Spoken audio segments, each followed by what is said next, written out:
So if you're thinking about moving to Denver, but what we really want to understand is how much is it actually going to really cost? Is it affordable for me? Stick around. We're going to go deep dive into some different subject matters for you if you and your family are preparing to family and having a move to Denver in 2025. We'll get into things like housing costs, costs for utilities, costs for healthcare, costs for eating out, costs for activities like exercise, gyms, etc. And some areas at the end, stick around, that if you're looking for school districts, what the average cost of housing is in those areas, and some neighborhoods to think about if you're going to come in here and rent, you don't have kiddos just yet. As we move along, if you find value in this, make sure to subscribe and hit that button so that you are updated along the way with more videos like this of building wealth through real estate here in Denver, Colorado. I'm just going to jump right in with the total cost of living in Denver does run about 6.8% higher than the national average. You're going to find some interesting things out as we move along in this today, and that is housing. Let's go right into that as well. As far as housing goes, national average might be in the 359 range according to Zillow, as you can see here, but in Denver, you might be looking more at like 549. Now, of course, that's going to depend on the area, just as it would in any city across the country, so average costs there. Coming in and renting, bear in mind that again, Denver is above the national average. I have a chart here, you can kind of see that. Nationally, $1,739 according to Rent Cafe, whereas Denver is running about $2,010 per month, the same comparable apartment if you're renting in Denver compared to in other parts of the country. Let's talk about utilities. Denver might average about $170 a month. Now you might have gas and electric here in Denver if you own a home.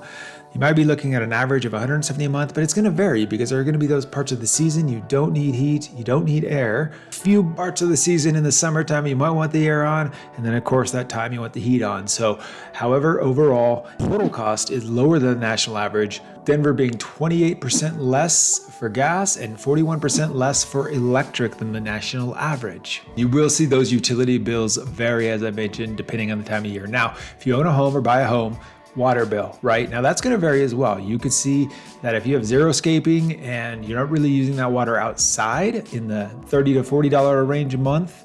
However, if you're using the water outside, you got a family, laundry, etc., you might see $100 a month in the peak seasons for water or more depending on the size of your lot of home.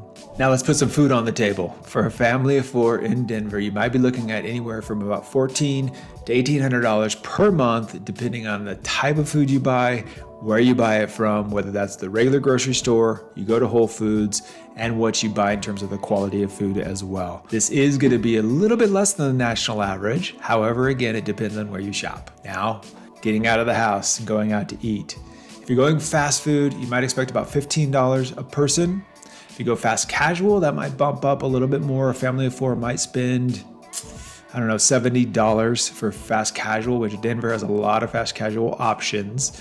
And then if you go for a higher end restaurant, you might spend $150. Now, bear in mind, I'm probably not including cocktails or wine for mom and dad if that is the case, because of course that would raise the cost to go out to eat. But there are some phenomenal restaurants in Denver. In fact, some more recent Michelin awards given to some restaurants here in Colorado. There are James Beard award-winning chefs here as well. So the food scene is definitely good, and there are some great fast casual, some great restaurants as well that offer kids eat free with parents during certain nights of the week, like Wahoo and Michi Italian. Those are some great places to go to for savings on food if you're trying to take those kiddos out to eat. Getting to and from, that gasoline. In Denver, you might spend anywhere from $3.25 right now to closer to $4 a gallon if you're putting that premium in the car. And as far as that goes, this is slightly less, according to AAA, slightly less than the national average for gas prices. So you might save a little bit of money on gas here, but not too much as far as it goes. And you might need that car more. Public transportation, you can make it work. But I would say that for myself, I find myself in the car more because the buses and the trains don't exactly line up like they might in New York or San Francisco or Chicago or other cities where public transport can be used as your sole means. But you can without kiddos. If you're renting here, those scooters are everywhere. You certainly can get by without a car with an Uber. If in fact it turns out you don't need the car as much, it might be something to think about to save money between gas, car payment, insurance, etc., because you can get around in Denver if you're going to live in the hub. Make sure to check Google or Gas Buddy to look for savings on where gas prices are. You will see variances. It's surprising to me as I'm driving around how I might see gas prices vary, but you could probably already see that in the city where you're at right now as well. Let's talk healthcare. In Denver, there are some world-class healthcare options. Children's Hospital, Denver Health is highly rated. The VA Regional Center is here as well on the east side, kind of nearby that Children's as well. But you might see that the average cost per person might be about $7,300. And a lot of small businesses in the Denver metro area, but it depends, of course, who you work for, what kind of coverages are they providing, how big is the company, how much is your deductible, things of that nature. But you will see that to be a little bit higher, but look for those options. If you're looking at taking the job out here, that part of the benefits conversation, what that's going to look like for you and your family for budgeting purposes. Stay out of the hospital as much as possible and stay fit. You can go outside most of the year here. In fact, people play golf 12 months out of the year in Colorado. There's some people that are that dedicated, but you can get your workouts outside. Obviously, outside of Denver, the foothills are right there with some world-class skiing not far up I-70 from Vail, Breckenridge, Copper Mountain, Winter Park, Mary Jane. A little further out to Telluride, go to Crested Butte. So world-class skiing, of course, but if you're going to end up at a gym, you can go as simple as, say, a Planet Fitness, maybe $15 a month. Rec centers can be a great option. There's been a rebirth in the center of Denver with money being put into those rec centers and some great workout facilities, pickleball at the rec centers. There's pickle courts all over the city popping up. You can go as high as $150 a month. Boutique fitness is also big in Denver. So if you like boutique fitness, you will find no shortage of a plethora of options for boutique fitness. But of course, you're going to spend more per month for those memberships. But you can also look into the likes of, say, a class pass to get into some different facilities to determine which one is your jam for boutique fitness if that's your goal.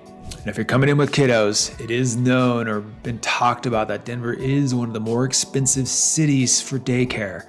It can average anywhere from $1,300 to $2,000 a month. That's what I'm seeing Redditors talk about. My personal experience, we were paying over $2,000 a month per kiddo in daycare, and we do live in Denver proper. That is something that is known to be a little bit more expensive here than, say, the national average for daycare costs. So plan accordingly, look at different options, maybe a nanny share, things of that nature that can help save you money if you don't have immediate family here to help you out. Now let's get into where you're going to live if you got those kiddos. Now, school districts obviously matter. They're important. So I'm going to talk about some average cost of housing in 4 areas in particular and what you might expect in those areas. A lot of people talk about Littleton School District. The average cost for a 3-bed, 2-bath in that area is about $649,000. Cherry Creek, not to be confused with Cherry Creek school districts, say 80206 for zip code as an example. For 3-2, you might see $797. However, if you do look in that area, it's likely a lot more if you want a single family home in the Cherry Creek proper area. Cherry Creek schools, now that's a pretty big school district, so this price is going to vary on you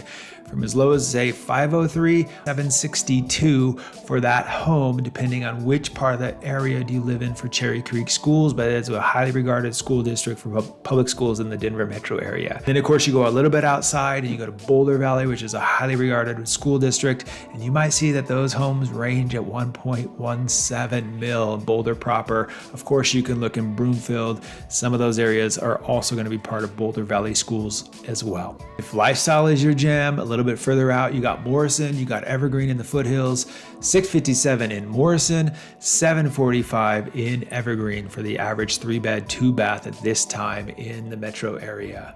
And that'll get you close to those hiking trails, those biking trails, close to I-70 for the ski season. And that's why a lot of people do like those areas for calling home if that part of life is important to them for outdoor activity and proximity to that for their afternoons and weekends.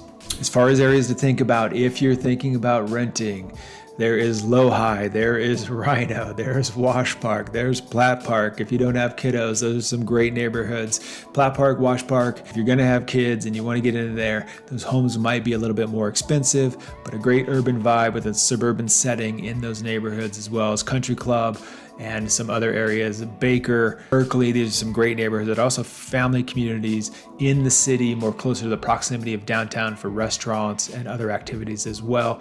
So it really comes down to what matters to you. Where do you want to be? Is it going to be drive till you qualify when you buy a house? Is it very important if you live in the urban core? What matters to you? You can kind of find it all here in Denver. So if you do decide to come, I really hope that this information was useful for you. Make sure to check out other important videos along the way and subscribe, because we have a whole catalog of videos to help you get situated, but also help build wealth through real estate. We'll talk to you soon.